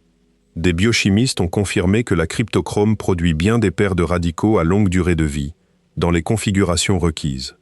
Des études de comportement ont montré que les oiseaux perdent leur orientation magnétique lorsqu'on les expose à des champs de radiofréquence réglés pour perturber la dynamique des paires de radicaux, exactement comme la théorie le prédisait. La boussole quantique des oiseaux migrateurs n'est plus une hypothèse. C'est un mécanisme compris aux détails moléculaires, et la liste des espèces qui l'utilisent s'est étendue aux saumons, aux tortues de mer, et probablement à de nombreux insectes. La liste ne cesse de grandir. Les enzymes, les protéines qui catalysent les réactions chimiques dans chaque cellule vivante, dépendent, dans bien des cas, de l'effet tunnel quantique. L'effet tunnel, c'est l'effet par lequel une particule peut traverser une barrière d'énergie que la physique classique lui interdit de franchir. Certaines réactions enzymatiques, qui se produisent dans le corps à des vitesses observées, sont physiquement impossibles sous une chimie purement classique. Les réactifs auraient besoin de plus d'énergie qu'ils n'en possèdent pour passer par-dessus la barrière. Au lieu de cela, les protons traversent la barrière par en dessous, en exploitant leur nature ondulatoire pour contourner l'impossibilité classique. Cet effet a été confirmé dans des enzymes allant de celles du métabolisme de base à celles qui réparent l'ADN endommagé. Et l'on a proposé que les mutations de l'ADN, les minuscules erreurs de copie génétique qui alimentent l'évolution elle-même, se produisent en partie par l'effet tunnel de protons à travers les liaisons hydrogènes qui tiennent ensemble les deux brins de la double hélice. Si cette proposition est correcte, alors l'évolution, le moteur qui a produit toute la complexité du vivant, est mue, en son cœur, par un processus quantique. Un nouveau domaine académique a grandi autour de ces trouvailles. On l'appelle la biologie quantique. Il y a 20 ans, il n'existait pas. Aujourd'hui, il a ses revues, ses conférences, ses programmes de doctorat. L'ancienne orthodoxie n'a pas été entièrement renversée. La chimie classique explique encore l'essentiel de ce qui se passe dans une cellule. Mais les fissures dans l'image classique s'élargissent, et l'image qui vient la remplacer est celle d'un vivant fondamentalement fait d'astuces quantiques qui marche parce que l'évolution a trouvé le bon substrat. Des milliards d'années de sélection naturelle, opérant sur des milliards d'organismes à travers des billions de générations, ont exploré le paysage des chimies possibles bien plus à fond qu'aucun laboratoire humain ne le fera jamais. Et l'évolution, semble-t-il, a découvert depuis longtemps que le domaine quantique est un endroit utile où traiter ses affaires. Cela change la façon dont nous devrions penser les machines que nous bâtissons. Nous imaginions que construire une machine quantique était une prouesse héroïque, arracher quelque chose d'antinaturel à une physique réticente. Nous savons désormais que l'univers fait ses tours en continu, partout, depuis qu'il existe de la vie sur Terre. La feuille sur l'arbre, devant votre fenêtre, exécute des algorithmes quantiques en ce moment même. Le rouge-gorge, qui chante au matin, porte une boussole quantique dans l'œil. Les enzymes de votre système digestif traversent des barrières d'énergie par effet tunnel pendant que vous lisez ces mots. La biologie est déjà une technologie quantique. La différence entre nous et les plantes, ce n'est pas que nous avons découvert la mécanique quantique. C'est que nous bâtissons nos appareils quantiques en silicium et en ions réfrigérés, plutôt qu'en protéines et en membranes. L'approche de la nature, celle qui vous a produit, fonctionne depuis des milliards d'années. La nôtre fonctionne depuis une dizaine d'années. Laquelle sera la plus puissante à terme reste une question ouverte. Il y a un revers à cette merveille, car la même machinerie qui promet des remèdes promet aussi de rendre transparent chaque secret jamais chiffré. Et c'est là qu'une course s'est engagée, à l'échelle des nations. Décembre 2024. Sur le site de Google, un billet paraît, au titre sobre. On y présente Willow, la nouvelle puce supraconductrice de 105 qubits, fabriquée en Californie. Le billet revendique 2 accomplissements, dont chacun, seul, aurait suffi à faire événement. D'abord, la puce a réussi la correction d'erreurs sous le seuil. Ensuite, elle a exécuté un calcul de référence en 5 minutes environ, un calcul qui aurait pris à la meilleure machine classique de la planète 10 quadrillards d'années, un nombre suivi de 25 zéros. L'âge de l'univers, pour comparaison, est d'environ 14 milliards d'années. Willow a surpassé une machine classique par un facteur si grand que la comparaison cesse d'avoir un sens humain. La correction d'erreurs sous le seuil était, à certains égards, l'accomplissement le plus important. Depuis les années 1990, les théoriciens savaient que toute machine quantique pratique devrait maîtriser ses erreurs bien plus agressivement qu'aucune machine classique. Les qubits sont fragiles, ils perdent leur état facilement.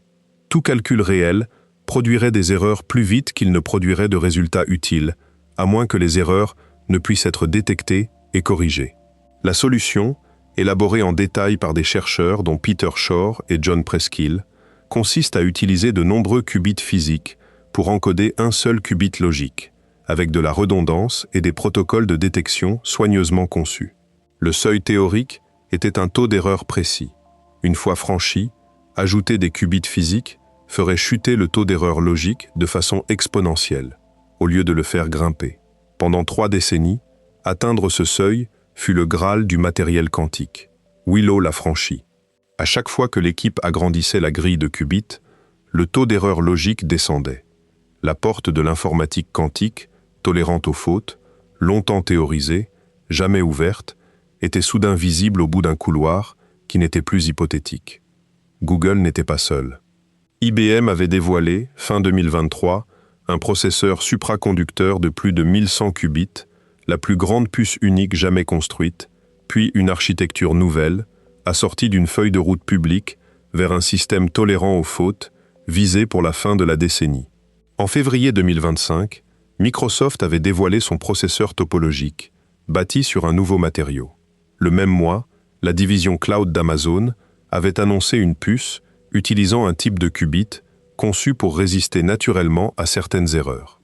4 architectures entièrement différentes. 4 paris sur la façon dont l'avenir de l'informatique quantique sera bâti. 4 entreprises aux ressources se comptant en centaines de milliards de dollars, misant les unes contre les autres.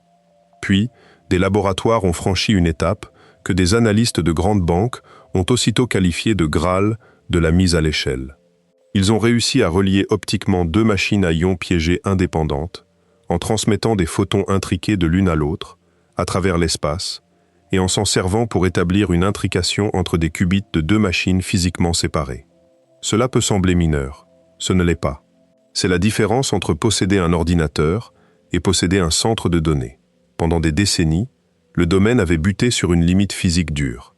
Une seule puce ne pouvait porter qu'un certain nombre de qubits avant que le câblage, la gestion de la chaleur, la diaphonie, la pure charge d'ingénierie ne deviennent ingérables.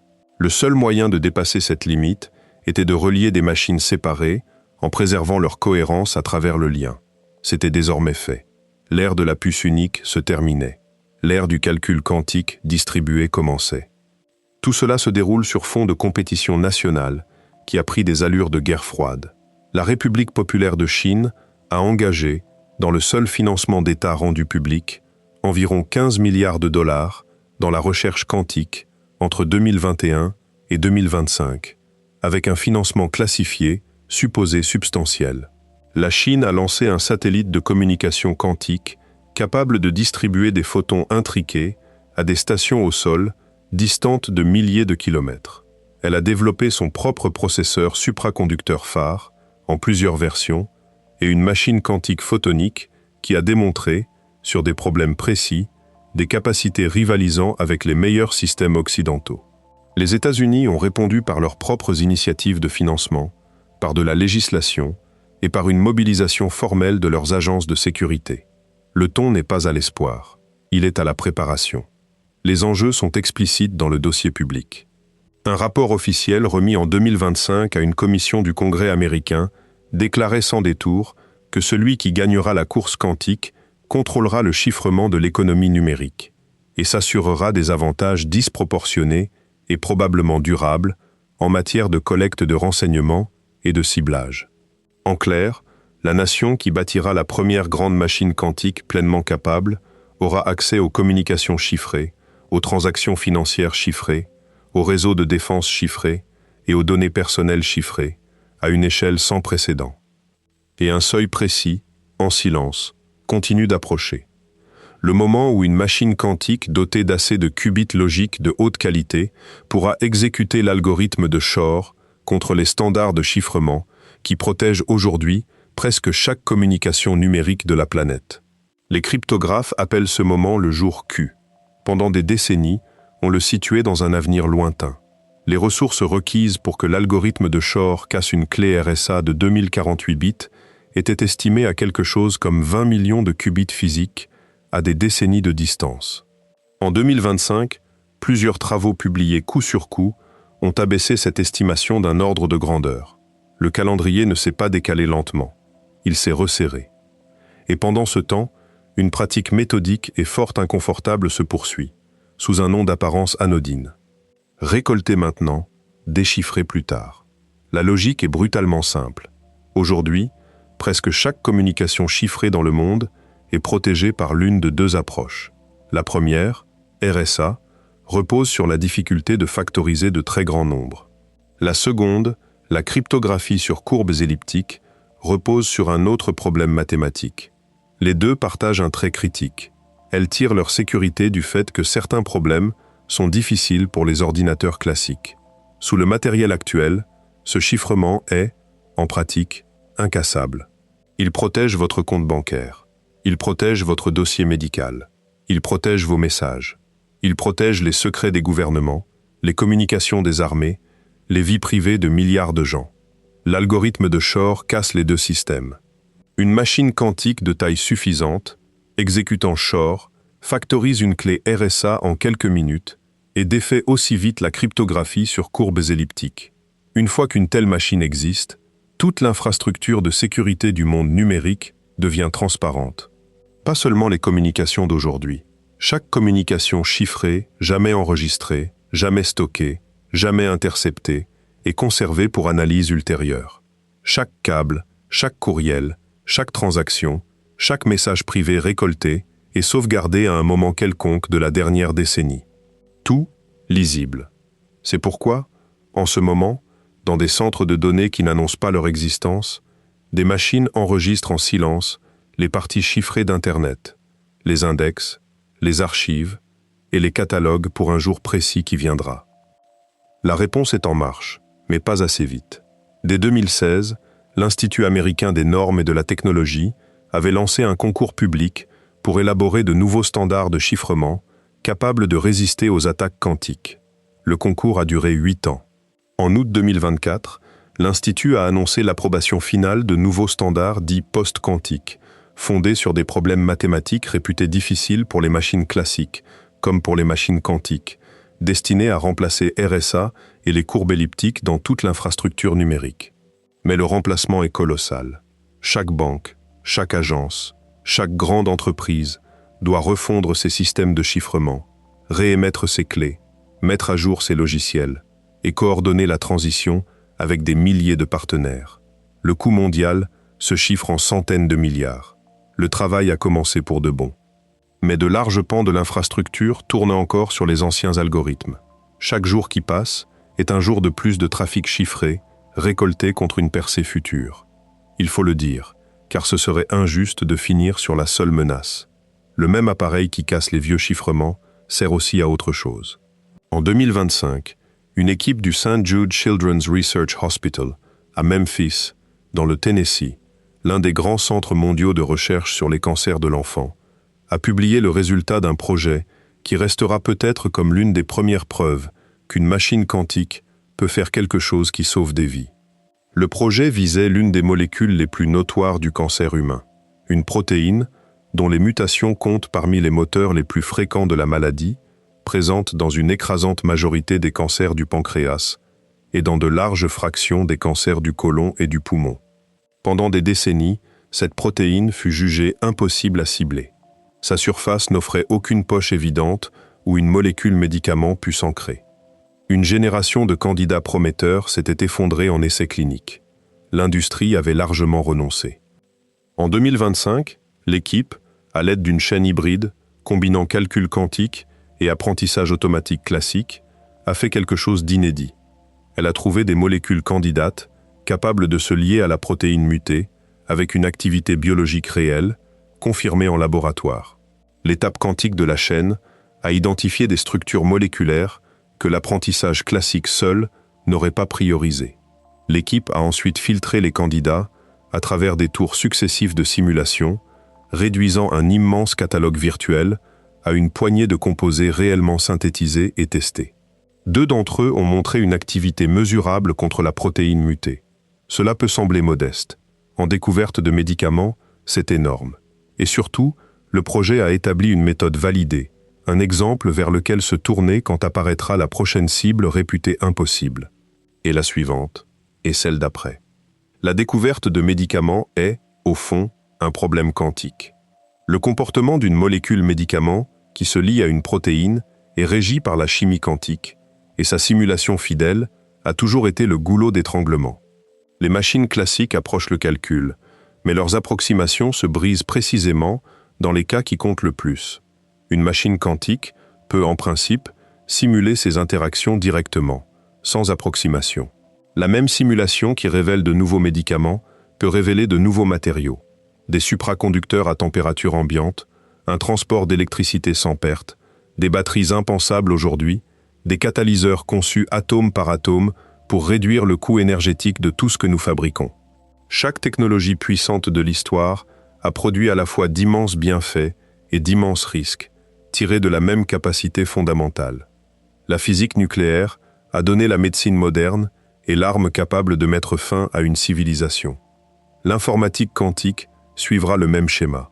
La même machine qui débloque un remède brisera un vieux chiffrement.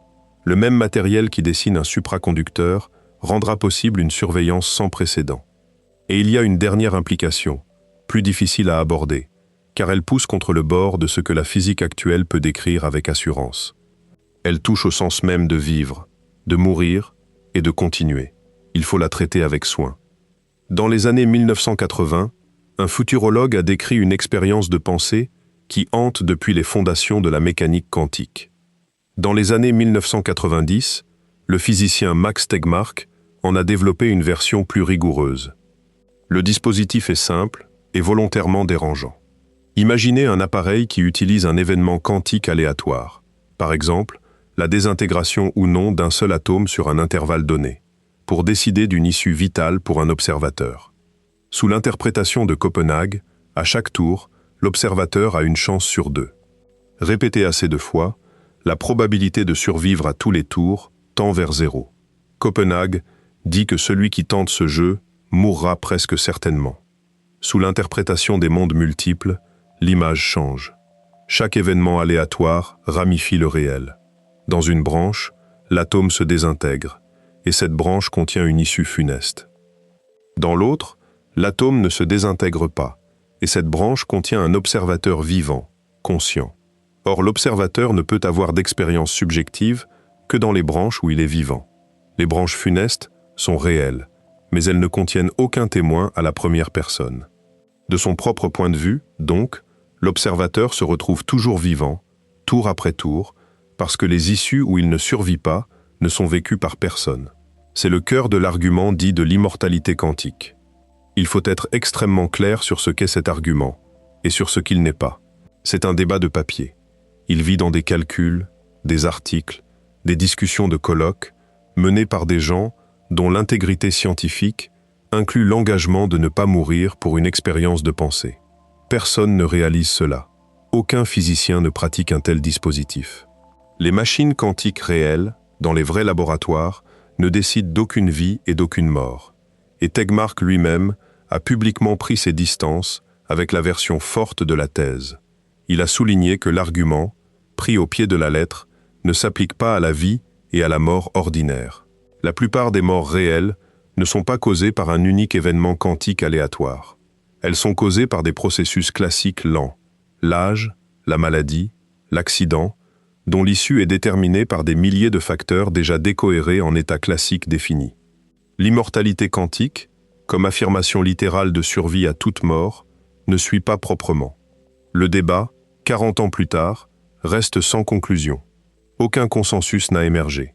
Ce qui a émergé, c'est qu'un nombre grandissant de physiciens réfléchis tiennent la question pour honnêtement ouverte.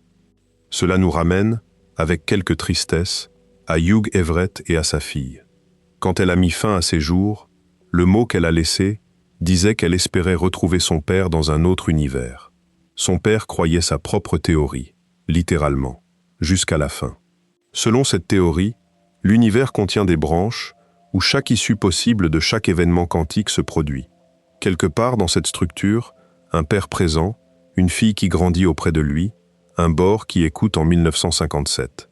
Que cette pensée offre une consolation dépend de la façon dont on lit la théorie et de ce que l'on croit qu'est la conscience. Mais je veux le dire avec le plus grand soin, parce que c'est ce qui compte vraiment. Pour quiconque, en écoutant ceci, a perdu un être cher dans une tragédie qui semble insensée et se demande s'il existe une branche où la perte n'a pas eu lieu. La réponse honnête de la physique moderne est celle-ci. De telles branches existent peut-être dans la structure mathématique. Les atteindre depuis la nôtre est presque certainement impossible. Et à l'intérieur de l'univers que nous pouvons voir, la perte est définitive pour ceux qui restent. Aucune théorie de la physique ne change cela. Ce que la théorie change, peut-être, c'est seulement le cadre cosmique autour de l'expérience. Nous vivons à l'intérieur d'une structure bien plus vaste que notre branche, et notre fil singulier d'événements est l'un parmi un nombre inconcevable. Que ce soit une consolation ou un fardeau, chacun y répond pour soi. Reculez un instant, élevez la caméra au-dessus des laboratoires de Santa Barbara, de Yorktown Heights, de Hefei, de Shanghai, au-dessus des réfrigérateurs, des câbles, des chambres à vide, jusqu'à voir l'entreprise entière d'un seul regard.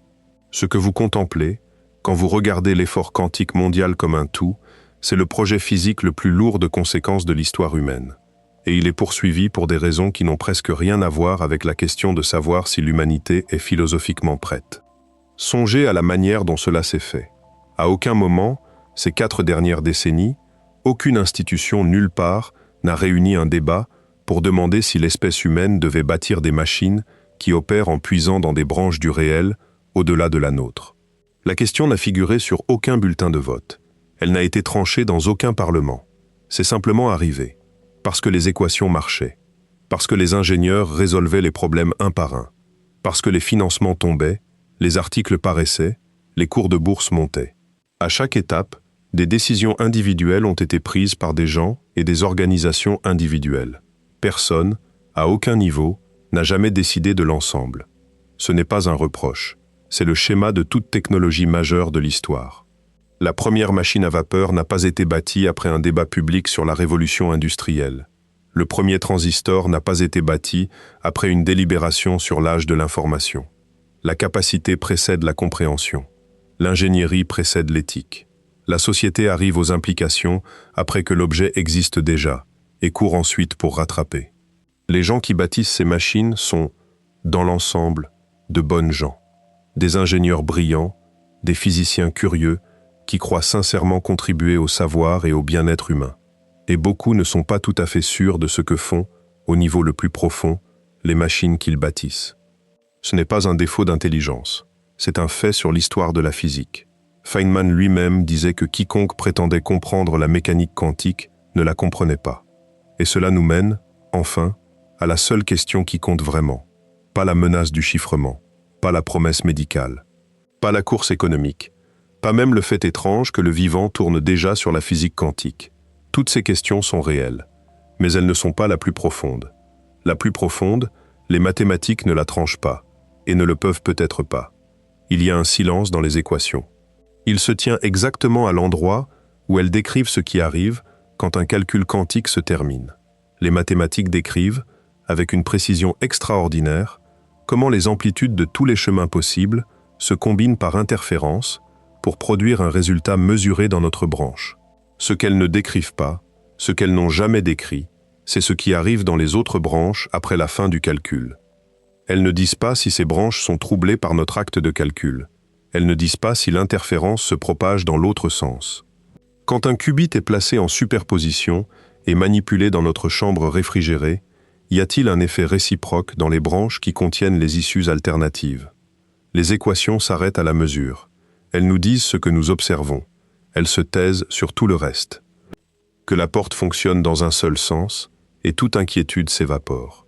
Qu'elle fonctionne dans les deux, et chaque usage que nous avons fait de ces machines apparaîtra, rétrospectivement, comme l'ouverture d'une relation avec le reste du multivers dont nous commençons à peine à saisir les implications. Nous ne savons pas.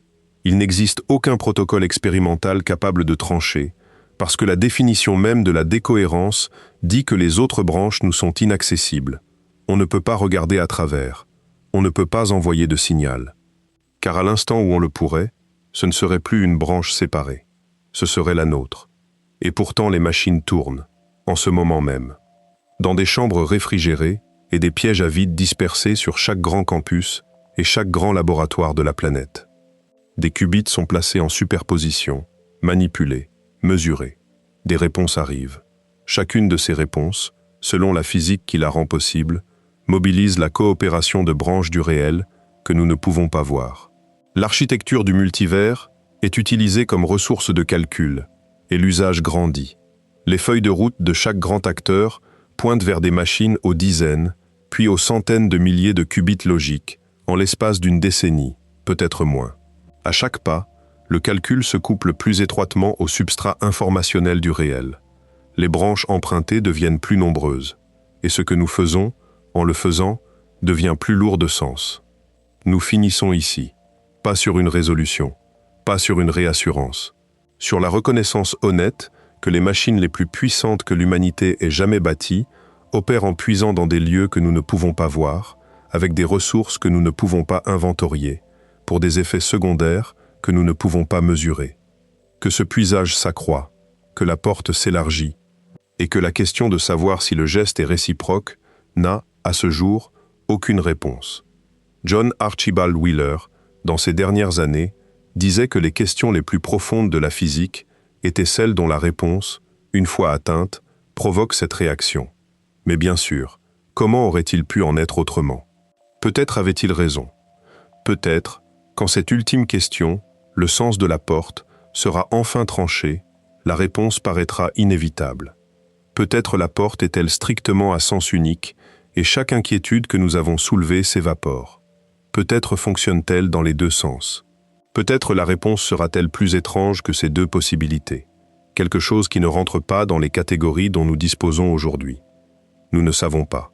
Ce que nous savons, c'est que les machines tournent, que les réponses qu'elles renvoient sont justes, que leur justesse, selon notre meilleure physique, exige l'existence des branches parallèles d'où les réponses sont assemblées, que chaque année, les machines gagnent en puissance, que chaque année, le nombre de qubits croît, que chaque année, les calculs s'enfoncent plus loin dans le substrat, et que chaque année, l'humanité dépend davantage de leurs résultats. Nous savons que la porte est ouverte, nous savons qu'elle s'élargit, et la seule chose honnête à dire, c'est que nous ne savons pas ce qu'il y a de l'autre côté. Nous savons seulement que les réponses continuent d'arriver, et que, jusqu'ici, elles ont été justes. Jusqu'ici. Merci de m'avoir accompagné, ce soir, dans ce long voyage à travers la physique étrange et belle de l'informatique quantique, et des mondes multiples dont nous sommes peut-être entourés. Ce qui reste, à la fin, n'est pas une frayeur, c'est une forme d'émerveillement, sobre et lucide. Nous sommes une espèce faite de la même étoffe quantique que les machines qu'elle bâtit, en train de regarder, par une petite fente, une structure qu'elle ne peut pas contempler tout entière. Reposez-vous bien, dormez profondément, et souvenez-vous que l'univers est plus étrange et plus beau que presque toutes les histoires que nous en racontons.